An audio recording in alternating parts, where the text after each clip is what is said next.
Gesto encomiabile, coraggioso ed eroico di un giovane di Agrigento, Francesco Salamone, che a San Leone, frazione balneare della città, lungo il viale delle Dune, nel tratto di mare antistante lo stabilimento di pubblica sicurezza, a rischio della propria vita, ha salvato da morte certa 3 persone.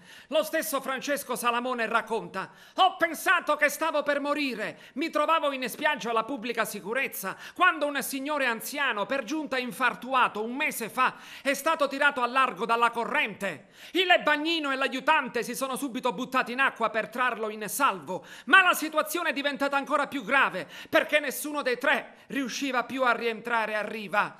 A quel punto ho deciso di tuffarmi in acqua senza pensarci 2 volte. La corrente mi ha fatto raggiungere velocemente i 3.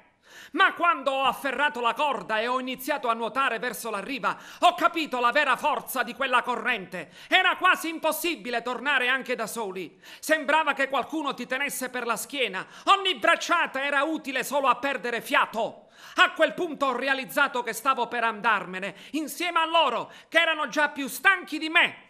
Ma ho pensato ai miei figli e a mia moglie e solo a quel punto la forza della disperazione mi ha consentito di guadagnare pian piano metri verso la riva. Ho trascinato con me l'anziano e a sua volta il bagnino è riuscito a rientrare. Mi sono voltato e alle mie spalle il terzo ragazzo mi ha detto: ti prego, aiuta anche a me. Sono tornato indietro mezzo morto e ho portato in salvo pure a lui, che era ormai a pochi metri dalla zona in cui si toccava.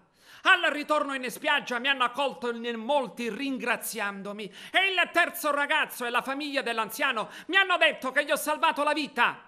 È stata dura, ho rischiato, ho avuto paura di non tornare, mi sono reso conto che avevo sottovalutato la forza del mare. Ma lo rifarei perché io sono questo, conclude Francesco Salamone.